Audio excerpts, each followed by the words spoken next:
Hello students, welcome back to my channel. I am Mitali Dhillawala, your biology teacher, and so today we are discussing all about the excretion. So excretion क्या होता है? Excretion that means समझ लो कि कोई भी waste material है हमारी body में जो डिफरेंट प्रोसेसेस होती है, ठीक है ना। तो उसमें चलो हमने बोला कि प्रोसेसेस से CO2 जनरेट होता है, तो CO2 तो हमने ब्रीड आउट करके उसको निकाल दिया, बट क्या ओनली CO2 ही वेस्ट मटेरियल के फॉर्म में जनरेट होता है? बिल्कुल नहीं, अदर वेस्ट मटेरियल्स जो होते हैं वो भी वहां पे प्रेजेंट होते हैं हमारी बॉडी में, वेरियस प्रोसेस से वो फॉर्म होते हैं। ओके, तो वो जो अदर वेस्ट मटेरियल है उसको भी तो बॉडी में से निकालना पड़ेगा, क्योंकि अभी वो बॉडी के लिए कोई भी टाइप से हेल्पफुल नहीं है। तो वो जो प्रोसेस है वेस्ट मटेरियल को निकालने की, वो प्रोसेस को हम बोलेंगे excretion. Okay, so generally in plants जो है जिसमें सबसे मेन दो रिएक्शन होती है, वो रिएक्शन है फोटोसिंथेसिस एंड रेस्पिरेशन। ओके, सो जब फोटोसिंथेसिस होगा तो उसमें क्या होगा, CO2 का टेक इन होगा और जो ऑक्सीजन है उसका टेक आउट होगा। मतलब कि जब फोटोसिंथेसिस की बात करेंगे तो उसमें प्लांट के लिए ऑक्सीजन जो है वो वेस्ट मटेरियल होगा, पर जब रेस्पिरेशन की बात करेंगे तो रेस्पिरेशन में वो क्या करेगा, ऑक्सीजन को टेक इन करेगा और CO2 को टेक आउट करेगा, जैसे हमने आगे पढ़ा है, ठीक है ना। तो जब रेस्पिरेशन की बात करेंगे तो उसमें CO2 जो है वो प्लांट्स के लिए वेस्ट मटेरियल है।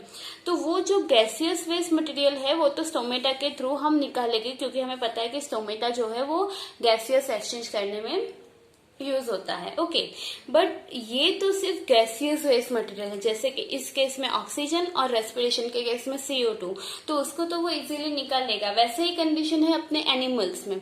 एनिमल्स में क्या होता है कि ऑक्सीजन हम टेक इन करते हैं और CO2 जो है वो टेक आउट करते हैं। तो CO2 जो है वो गैसियस मटेरियल है, वो हमने ब्रीड आउट करके उसको निकाल दिया है। But other waste material specially nitrogenous waste, okay, तो ये जो नाइट्रोजिनस वेस्ट है उसको भी तो बॉडी में से निकालने की जरूरत है, क्योंकि वो नाइट्रोजिनस वेस्ट जो है वो गैसियस फॉर्म में तो है नहीं, तो जिसको हम ब्रीथ आउट करके निकाल सके। तो ये नाइट्रोजिनस वेस्ट को भी रिमूव करना जरूरी है। तो उसको कैसे रिमूव करेंगे? एक्सक्रीशन से। This is the definition of excretion and that is the biological process involve in removal of this harmful metabolic waste from body. Okay, so gaseous waste के अलावा जो अदर हार्मफुल मेटाबॉलिक वेस्ट है उसको remove करने की process, body में से जो रिमूव करने की प्रोसेस है उसको हम क्या बोलेंगे? Excretion. Now different organism have different strategy for excretion. That means समझ लो कि ऐसा जरूरी नहीं है कि जब हम यूरिनेशन करते हैं तो बाकी के सारे जो एनिमल्स है, ऑर्गेनिजम्स है, वो भी यूरिनेशन ही करें। सारे डिफरेंट ऑर्गेनिजम्स है तो उसमें डिफरेंट स्ट्रेटजी होगी कि कैसे वो नाइट्रोजिनस वेस्ट मटेरियल को वो एक्सक्रीट आउट करे। जैसे कि समझ लो unicellular organisms that means amoeba, paramecium, okay, mainly protozoa, तो वो सिंपल डिफ्यूजन के थ्रू अपना जो भी वेस्ट मटेरियल है उसको एनवायरमेंट में रिलीज कर देता है। But multi cellular organisms including plants, animals, human beings, सब, ओके, तो ये जो मल्टी सेल्युलर ऑर्गेनिजम्स है उसमें स्पेशलाइज ऑर्गन्स होते हैं। जैसे कि समझ लो हम ह्यूमन बींग्स की बात करते हैं तो उसमें किडनी होती है, यूरेटर्स होता है, यूरेट्रा होता है, वो स्ट्रक्चर आप लोग आगे पढ़ोगे, बट समझ लो मेन जो है वो किडनी होती है। तो वैसे ही specialise organs multicellular organisms में प्रेजेंट होते हैं। जैसे कि यहाँ पे एग्जांपल दिया है, फ्रॉग्स जो है तो वो स्किन के थ्रू भी रेस्पिरेशन कर सकता है, जो भी मटेरियल्स है वो स्किन के थ्रू भी वो ट्रांसपोर्ट या एक्सचेंज कर सकता है। एंड ह्यूमन बींग जिसके पास स्पेसिफिकली किडनी होती है, ओके, और ये किडनी के थ्रू यूरिन फॉर्मेशन करता है। यूरिन में स्पेशली नाइट्रोजिनस वेस्ट रहता है और वो नाइट्रोजिनस वेस्ट जो है उसको फाइनली यूरिन के थ्रू एक्सक्रीट आउट कर देता है। तो ये जनरल इंट्रोडक्टरी पार्ट है अबाउट द एक्सक्रीशन। अभी नेक्स्ट सबसे पहले हम लोग फिगर देखेंगे कि ह्यूमन बींग्स जो है, तो ह्यूमन बींग्स में जो एक्सक्रीशन सिस्टम है उसमें कौन कौन से ऑर्गन प्रेजेंट होते हैं। So students, here in this figure you can see the pair of kidney, okay, left and right side kidney, okay, pair of kidney में से pair of ureters निकलेंगे। देखो राइट किडनी में से right ureter and left kidney में से left ureter, दोनों कहाँ कनेक्ट होती है? यूरिनरी ब्लेडर के साथ, और यूरिनरी ब्लेडर से बाहर यूरेथ्रा के थ्रू यूरिन को एक्सक्रीट करता है। ओके, तो ये मेन ऑर्गन है kidney, ureters, urinary bladder and urethra. उसके अलावा हमने बोला कि ब्लड जो है उसको हमें फिल्टर करना है, तो ब्लड कहाँ से आएगा? तो जो भी ब्लू लाइन है वो है वेना केवा। ओके, जो हमने हार्ट में भी पढ़ा था कि इन्फेरियर और सुपेरियर वाना केवा है, तो ये इन्फेरियर वाना केवा है जो डीऑक्सीजनेटेड ब्लड को हार्ट तक पहुंचाएगा और हार्ट से लंग्स में जाएगा, और ये जो है वो ऑर्ता है, और ये जो एर्टा है उसको हार्ट से यहाँ तक पहुंचाया गया है। अभी ये जो ऑक्सीजनेटेड ब्लड लेके आया है उसमें से रिनल आर्टरी फॉर्म होगी, और जो डीऑक्सीजनेटेड ब्लड है वो डीऑक्सीजनेटेड ब्लड में से ये देखो दोनों साइड पे रिनल वेन्स फॉर्मेशन होगी। तो ये सिंपल स्ट्रक्चर है कि कैसे ब्लड यहाँ तक, मतलब जो किडनी है या एक्सक्रीटरी सिस्टम है वहाँ तक ट्रांसफ़र होता है, एंड उसके बाद कौन कौन से मेन ऑर्गन है जो एक्सक्रीटरी सिस्टम में पार्टिसिपेट करते हैं। ओके, तो सिंपल स्ट्रक्चर है, याद रख लेना, और ड्रॉ करने में भी बहुत सिंपल है। ओके, सो आपको फिगर जो है वो अच्छे से समझ में आ गई। Now according to figure which are organs involve in excretory system are a pair of kidney, a pair of ureters, a urinary bladder and a urethra. Okay, इतने ऑर्गन्स जो है वो ह्यूमन एक्सक्रीटरी सिस्टम बनाता है। Now जो kidney है, okay, जो main part है पूरा एक्सक्रीटरी सिस्टम का वो है किडनी। तो किडनी की लोकेशन कहाँ पे है? तो वो एब्डोमेन में है and one on either side of the backbone. Okay, मतलब जो समझ लो कि मिडल में बैकबोन है तो उसके दोनों साइड पे एक एक किडनी रहेगी, और वो कौन सी लोकेशन में रहेगी? एब्डोमेन। दैट मीन्स जो तमी वाली लोकेशन होती है, तमी का जो पोर्शन होता है वो वाली लोकेशन को हम एब्डोमेन बोलते हैं। ओके, तो ये हमारी किडनी की लोकेशन हो गई। अभी कैसे यूरिन कहाँ से फॉर्म होके कहाँ से रिलीज होता है, कहाँ से एक्सक्रीट आउट होता है, उसके यहाँ पे मैंने एक छोटा सा डायग्राम बनाया है। जैसे कि समझ लो किडनी जो होता है उसमें यूरिन फॉर्मेशन होता है, देन किडनी में जो यूरिन फॉर्मेशन होता है वो ट्रांसफर होता है यूरेटर्स में, और ये यूरेटर्स जो होता है वो थिन पाइप लाइक स्ट्रक्चर होता है जो मैंने आपको ऑलरेडी फिगर में बताया है। तो ये यूरेटर्स जो है वो फाइनली कनेक्ट होता है यूरिनरी ब्लेडर के साथ, और यूरिनरी ब्लेडर जो है वो यूरिन का टेम्पररी स्टोरिंग करता है। कब तक स्टोर करता है? जब तक कि प्रेशर जनरेट ना हो और उसको सिग्नल ना आए कि अभी यूरिन को रिलीज करना है। ओके, तो तब तक यूरिनरी ब्लेडर जो है वहां पे यूरिन का स्टोर होता है, एंड देन आफ्टर यूरेथ्रा जो है उसके थ्रू यूरिन जो है वो एक्सक्रीट आउट हो जाता है बॉडी में से। तो ये जनरल आपका सीक्वेंस है कि कैसे यूरिन फॉर्म होके कैसे यूरिन एक्सक्रीट आउट होता है। नाउ यूरिन फॉर्मेशन, मतलब कि जो किडनी है, किडनी में हमने देखा कि यूरिन फॉर्मेशन हो रहा है। सो नाउ इन किडनी में है ना बहुत सारे छोटे छोटे पार्ट्स होते हैं, यूनिट्स होते हैं, तो वो यूनिट्स जो है एक्चुअली उसमें यूरिन फॉर्मेशन होता है। जैसे कि यहाँ पे लिखा है कि जो CO2 है फ्रॉम ब्लड, जैसे मैंने आपको आगे भी समझाया था कि जो ऑक्सीजन है वो ब्रीथ इन होके फाइनली ब्लड में जाएगा, और कोई डाइजेस्टेड फूड है वो इंटेस्टाइन की वॉल से एब्सॉर्ब होके फाइनली वो ब्लड वेसल के ब्लड के साथ मिक्स होगा। ओके, तो ये जो इंपॉर्टेंट मटेरियल्स है वो ब्लड के साथ मिक्स होके वो ऑर्गन तक पहुंचते हैं जहाँ पे उसकी प्रोसेस करनी है, और प्रोसेस होने के बाद जो वेस्ट मटेरियल निकलता है स्पेसिफिकली कार्बन डाइऑक्साइड, तो वो कार्बन डाइऑक्साइड जो है वो भी ब्लड में मिक्स होता है। मतलब जो इंपॉर्टेंट चीजें है वो, और जो नॉन एसेंशियल और वेस्ट मटेरियल है वो भी फाइनली ब्लड में ही मिक्स होता है। तो वो जो ब्लड है उसमें से CO2 का रिलीज कहाँ से होगा? लंग्स में होगा, क्योंकि वो गैसियस फॉर्म में है और गैसियस फॉर्म इजीली लंग्स से ब्रीड आउट हो सकता है। But What about nitrogenous waste? Nitrogenous waste like urea and uric acid, उनको बॉडी में से एक्सक्रीट आउट करने के लिए हमारे बॉडी में स्पेशल ऑर्गन होता है जिसको हम बोलते हैं किडनी। ओके, तो किडनी में क्या होता है कि ये जो नाइट्रोजनस वेस्ट है ना उसमें से यूरिन फॉर्मेशन होगा, और वो जो यूरिन है वो यूरिन का फाइनली एक्सक्रीट आउट होगा। बट ये जो किडनी है, किडनी में सबसे इंपॉर्टेंट पोर्शन है वो है नेफ्रॉन्स, और नेफ्रॉन्स जो है वो कैसे यूरिन फॉर्मेशन करता है वो इम्पोर्टेंट है। ओके, तो पहले हम नेफ्रॉन्स का थियरी पढ़ ले, उससे पहले हम उसका एक फिगर देख लेते हैं जिससे आपको बहुत बेहतर क्लियर होगा कि कैसे नेफ्रॉन्स होता है, नेफ्रॉन्स में कैसे यूरिन फॉर्मेशन होता है, कैसे फिल्ट्रेशन होता है। ओके, तो पहले फिगर लिख लेते हैं। Okay, so here we are discussing about the structure of nephrons. But before we are studying or discussing about the nephrons, we have to study tree structure. Okay, so this is the structure of kidney. और kidney जो है वहाँ पे दो pipe transfer हो रही है. जो रेड पाइप है वो ऑक्सीजनेटेड ब्लड लेके आती है और उसको बोलते हैं रीनल आर्टरी. ओके, और ये जो ब्लू पाइप है उसको हम बोलते हैं रीनल वेन, जो डीऑक्सीजनेटेड ब्लड को लंग्स या हार्ट तक पहुँचाती है. तो यहाँ पे ये एक छोटा पोर्शन है, उसको एनलार्ज करके बताया है कि कैसे पूरी किडनी, ये जो किडनी है उसमें ये जो नेफ्रॉन्स का स्ट्रक्चर बताया है वैसे मिलियंस ऑफ स्ट्रक्चर यहाँ पे प्रेजेंट होते हैं. और वो कैसे, देखो ये इतनी जगह है, उसमें अगर एक नेफ्रॉन्स प्रेजेंट है तो ये सिर्फ आपके अंडरस्टैंडिंग के लिए है. अदरवाइज ये जो पूरी किडनी है उसमें मिलियंस नेफ्रॉन्स प्रेजेंट रहती है. और ये जो नेफ्रॉन्स है वो मेन सोर्स है कि जहाँ पे यूरिन फॉर्मेशन होता है. तो कैसे यूरिन फॉर्मेशन होता है वो यहाँ पे समझते हैं.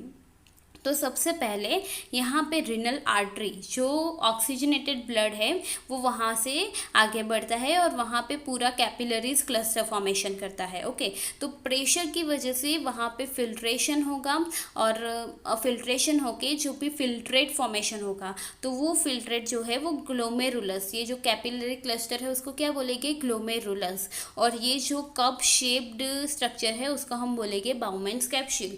तो प्रेशर की वजह से जो भी वेस्ट मटेरियल है वो बाउमेंस कैप्सूल में आ जाएगा और ये जो फिल्ट्रेट है वो आगे ये पाइप के थ्रू आगे ट्रांसफ़र होगा. ओके, और जो भी ब्लड है जो जिसमें से वेस्ट मटेरियल निकल चुका है थोड़ा बहुत, और वो मटेरियल पास करके फिर ये ब्लड जो है वो आगे ये ट्यूब को कवर करता है और कवर करने के बाद यहाँ से डीऑक्सीजनेटेड ब्लड जो रिनल वेन है उसके थ्रू हार्ट या लंग तक पहुँचता है. तो सबसे पहले यहाँ पे फिल्ट्रेशन तो हो गया कि यहाँ से ब्लड आ रहा है, जो भी वेस्ट मटेरियल है वो यहाँ से फिल्टर होके ये बाउमेंस कैप्सूल में जाएगा और जो ब्लड है जिसमें से वेस्ट मटेरियल निकल चुका है वो यहाँ से आगे बढ़ेगा. अभी जैसे ही यहाँ से पास होगा ना तो ये जो पूरा लाइन है जिसको हैंडलेस लूप बोलते हैं, और हैंडलेस लूप जो है उसमें डिसेंडिंग लिम्ब है. डिसेंडिंग क्यों, क्योंकि वो नीचे की तरफ आ रहा है. ओके, जो भी फिल्ट्रेट है वो नीचे की तरह आ रहा है इसीलिए उसको बोलते हैं डिसेंडिंग लिम्ब्स. और ये जो है वो फिल्ट्रेट को ऊपर की तरफ ट्रांसफ़र कर रहा है इसीलिए उसको बोलते हैं असेंडिंग लिम्ब्स. ओके, तो जब भी फिल्ट्रेट जो है वो डिसेंडिंग लिम्ब से पास होगा ना इनिशियल कंडीशन में, तो वहाँ पे रीअब्जॉर्प्शन होगा. रीअब्जॉर्प्शन मतलब समझ लो कि अगर एक्स्ट्रा मटेरियल्स है या फिर एसेंशियल मटेरियल्स जैसे कि अमाइनो एसिड है, वो सारी चीज़ अगर फिल्ट्रेट में ट्रांसफ़र हो गई है तो ये फिर से रीअब्जॉर्ब होगा. ये जो आसपास कैपिलरीज है, ब्लड कैपिलरीज, उसमें रीअब्जॉर्ब हो जाएगा. और पूरा रीअब्जॉर्ब होते होते फाइनली जो भी यूरिन फॉर्मेशन होगा वो कलेक्टिंग डक्ट में आएगा.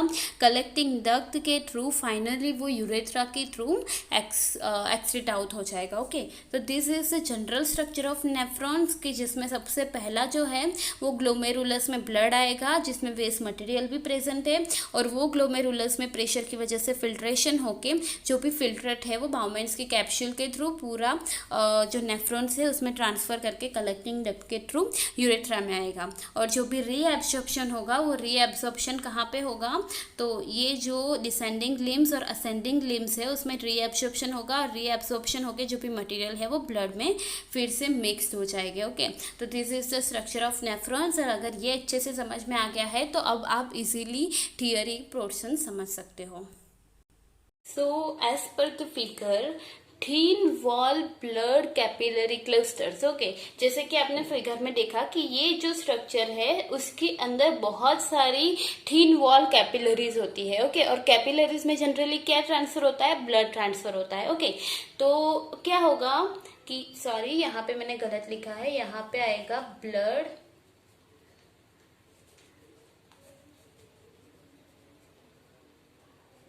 ओके.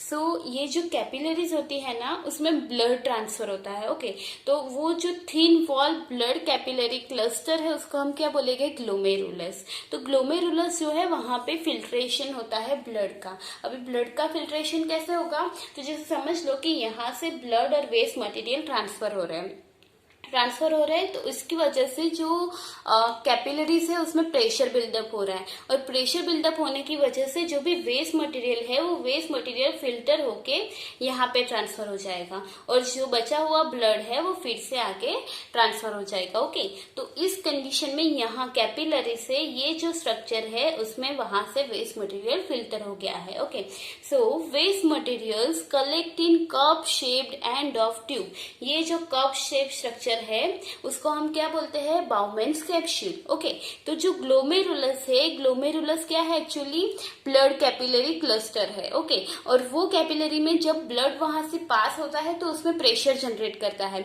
और प्रेशर जनरेट होने की वजह से जो भी वेस्ट मटेरियल है वो फिल्टर आउट होके बाउमेन की कैप्सूल्स मतलब बाउमेंस कैप्सूल में आ जाता है, और जो भी ब्लड है जिसमें कोई भी वेस्ट मटेरियल अब प्रेजेंट नहीं है, ओके, तो वो ब्लड वहां से बाहर निकल आता है।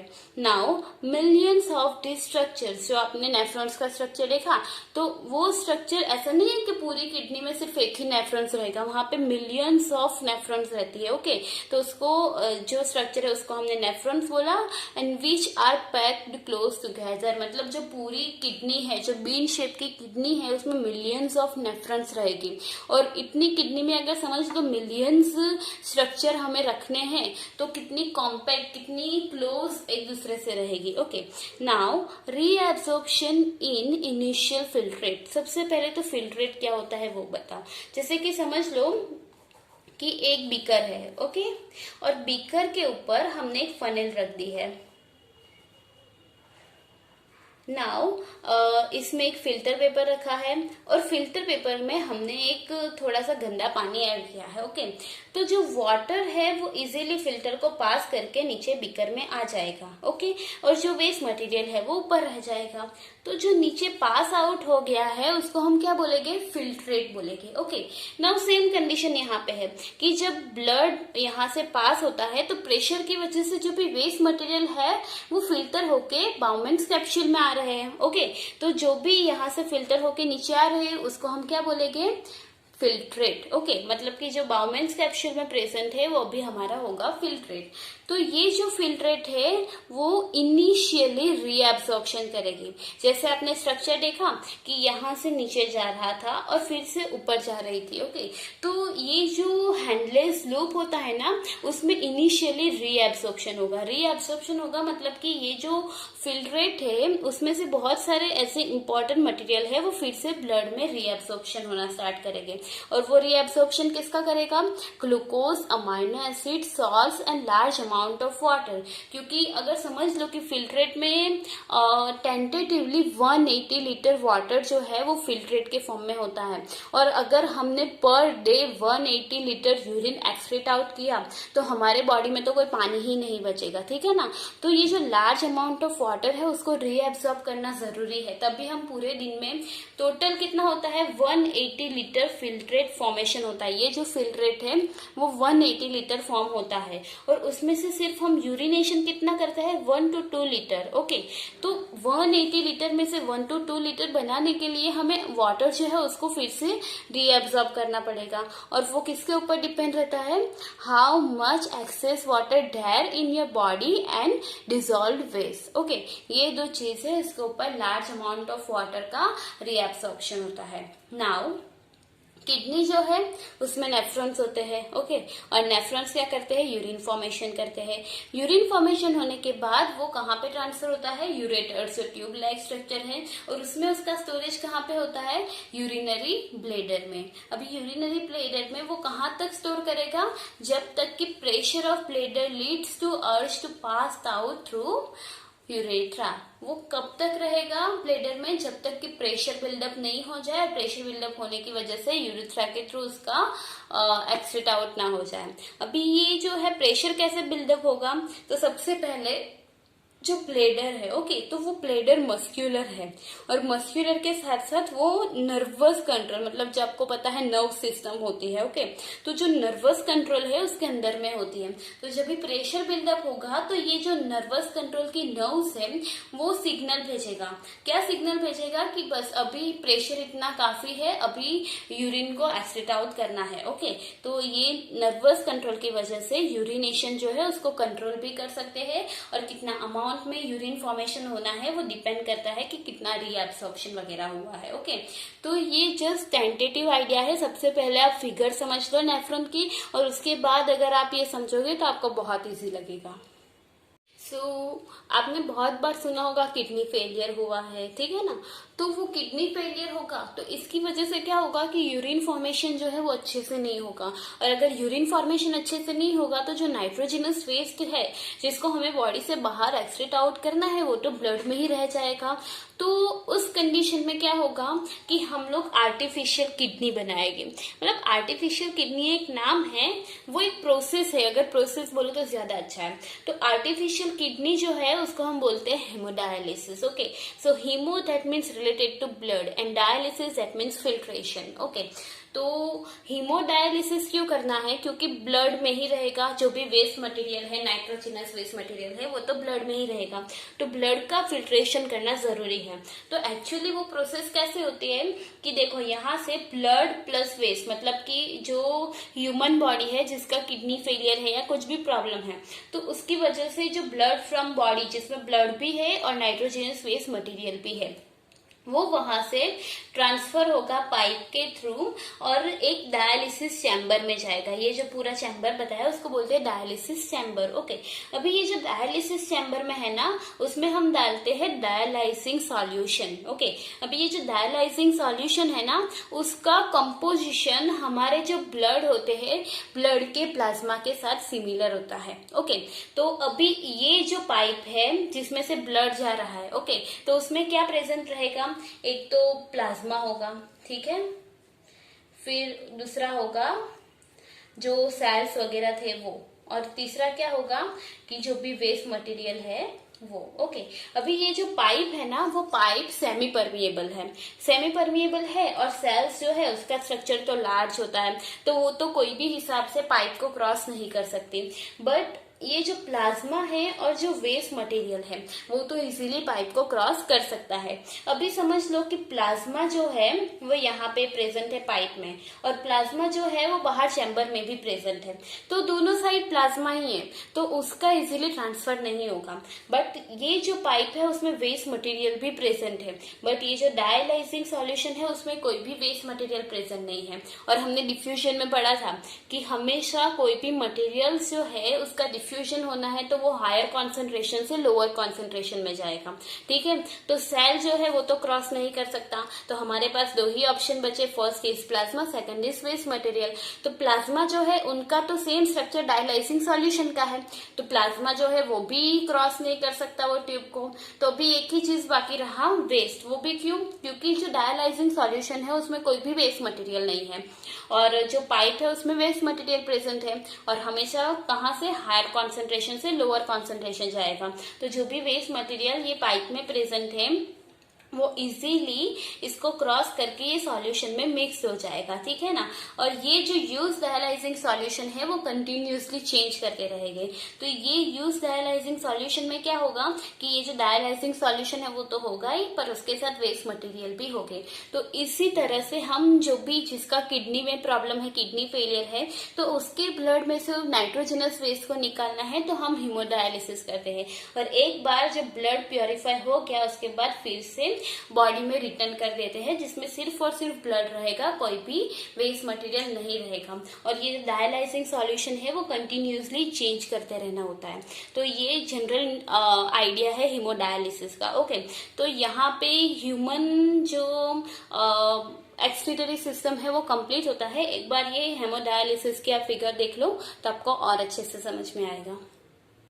Okay, so here in this figure dialysis और हीमोडायलिसिस कैसे होता है वो आपको एक्सप्लेन किया है। तो समझ लो कि ये ह्यूमन बॉडी है। ओके, अभी ह्यूमन बॉडी में जो भी वेस्ट मटेरियल कंटेनिंग ब्लड है वो डायलाइजर में ट्रांसफ़र होगा। ओके, जैसे मैंने आपको फिगर में बताया है। तो वो डायलाइजर में क्या होगा कि जैसे ही वेस्ट मटेरियल वहाँ से ट्रांसफ़र होगा ना, तो एक सेमी परमिएबल मेम्ब्रेन होगा। और सेमी परमिएबल मेम्ब्रेन में क्या होगा कि यहाँ पे जो प्लाज्मा का मटेरियल है, प्लाज्मा कंपोनेंट है, और यहाँ पे जो प्लाज्मा कंपोनेंट है वो सेम होगा। और ये देखो, यहाँ से फ्रेश डायलाइसिस सॉल्यूशन है वो ट्रांसफ़र हो रहा है और जो यूज्ड है वो यहाँ से निकल रहा है। ओके, तो यहाँ से जो भी वेस्ट मटेरियल होगा वो सेमी परमेबल मेम्ब्रेन को क्रॉस करके यहाँ पे आ जाएगा और वो यहाँ से बाहर निकल जाएगा, और हमेशा फ्रेश जो डायलिसिस सॉल्यूशन है वो एंटर होता रहेगा। और एक बार जब पूरा ब्लड जो है उसमें से वेस्ट निकल जाएगा, उसके बाद फिर से क्लीन ब्लड है उसको ह्यूमन बॉडी में ट्रांसफ़र किया जाएगा। तो ये जो स्ट्रक्चर है वो हीमोडायलिसिस का है। तो ये इजी है, आपको इजीली समझ में भी आ जाएगा। सिर्फ इतना याद रखना कि यहाँ पे जो ब्लड का प्लाज्मा है वो, और यहाँ पे जो डायलाइसिंग सॉल्यूशन है उसका प्लाज्मा का स्ट्रक्चर, मतलब जो कंपोनेंट है वो पूरा सिमिलर है। सिर्फ एक्स्ट्रा क्या है, यहाँ पे नाइट्रोजिनस वेस्ट है और यहाँ पे नाइट्रोजिनस वेस्ट नहीं है। तो इसी वजह से हायर कॉन्सेंट्रेशन से लोअर कॉन्सेंट्रेशन की तरफ वेस्ट मटेरियल मूव हो रहा है और इसी वजह से उसको इजीली ब्लड में से निकाला जा रहा है। तो ये जो है आपको इजीली समझ में आ जाएगा। Okay, so next is excretion in plant. Plant में कैसे एक्सक्रीशन होगा, तो जैसे मैंने सबसे पहले ये टॉपिक स्टार्ट होने में ही बताया था कि फोटोसिंथेसिस होगा, तो ऑक्सीजन जो है वो वेस्ट मटेरियल के फॉर्म में होगा, तो वो स्टोमेटा के थ्रू गैसेस एक्सचेंज कर सकता है, तो ये वेस्ट मटेरियल बाहर निकल जाएगा। अगर फोटो रेस्पिरेशन होगा या सिंपल रेस्पिरेशन बोले, तो उसमें जो एंड प्रोडक्ट या वेस्ट मटेरियल होगा वो कार्बन डाइऑक्साइड होगा और वो भी गैसेस फॉर्म में है, तो स्टोमेटा के थ्रू गैसेस एक्सचेंज कर सकता है। अगर ट्रांसपीरेशन की बात करो, ट्रांसपीरेशन मैंने आपको बताया था ट्रांसपीरेशन पूल में। ओके, तो उसमें भी क्या होता है कि जो भी वाटर कंटेंट है वो सनलाइट की वजह से वहां से एवोपरेट होकर स्टोमेटा के थ्रू बाहर निकल जाता है, तो जो एक्सेस वाटर है वो भी वेपर के फॉर्म में रिमूव हो जाती है। बट ये तो सिर्फ बात हुई oxygen, carbon dioxide and water की, बट उसके अलावा भी तो वेस्ट मटेरियल प्रेजेंट होता है। तो जो अदर वेस्ट मटेरियल है उसमें क्या होगा कि जो प्लांट्स है ना वो जनरली डेड सेल से बने हैं। मैं आगे भी बताया कि प्लांट्स जो है उसमें मोस्ट ऑफ द सेल्स जो है वो डेड सेल्स हैं। ओके, तो क्या करेगा प्लांट्स जो है ना डेड सेल्स, जैसे कि बार्क्स है, वुड है, उसमें जो भी वेस्ट मटेरियल है वो स्टोर कर देगा। देखो यहाँ पे लिखा भी है स्टोर वेस्ट मटेरियल।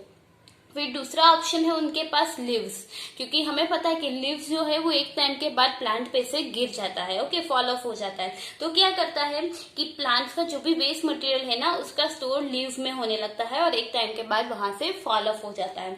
तीसरी स्ट्रेटेजी क्या है कि जो भी प्लांट सेल्स है ना उसमें सेल्यूलर वैक्यूल्स होते हैं। अगर आप प्लांट सेल और एनिमल सेल का डिफरेंस पढ़े हो ना तो आपने पढ़ा होगा कि प्लांट सेल्स जो है ना उसमें सेल्यूलर वैक्यूल्स की साइज बड़ी होती है compare to animal cells. Okay, तो क्यों वैक्यूल्स की साइज लार्ज है, क्योंकि जो भी वेस्ट मटेरियल है उनका स्टोरेज वो सेल्यूलर वैक्यूल्स में भी कर सकता है। ओके, ये 3 स्ट्रेटेजी है। उसके अलावा जो अदर वेस्ट मटेरियल्स है वो स्टोर्ड होता है as a form of resin and gum. Resin आपने सुना होगा, बहुत सारे फर्नीचर्स में यूज होता है, मतलब फर्नीचर्स में जो रेजिन लगाते हैं। देन गम भी आपने सुना ही होगा, जो बार्क के ऊपर लगा रहता है। तो वो एक्चुअली वेस्ट मटेरियल है और वो जनरली कहाँ पे प्रेजेंट होते हैं, ओल्ड जाइलम।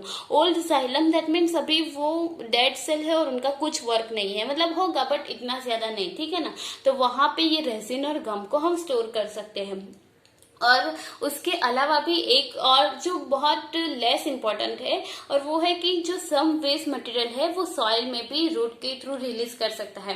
जो भी प्लांट है, प्लांट के रूट्स के नजदीक में जो भी सॉइल होगी ना तो वहां पे वो रूट के थ्रू सम वेस्ट मटेरियल को रिलीज कर सकता है। तो प्लांट में सिर्फ इतना ही है, याद रखना, फोटो रेस्पिरेशन, फोटोसिंथेसिस, ट्रांसपिरेशन के through O2, CO2 and water release करता है। उसके अलावा प्लांट्स जो है वो डेड सेल में स्टोर करता है, लीफ में स्टोर करता है और सेल्यूलर वैक्यूल्स में स्टोर करते हैं।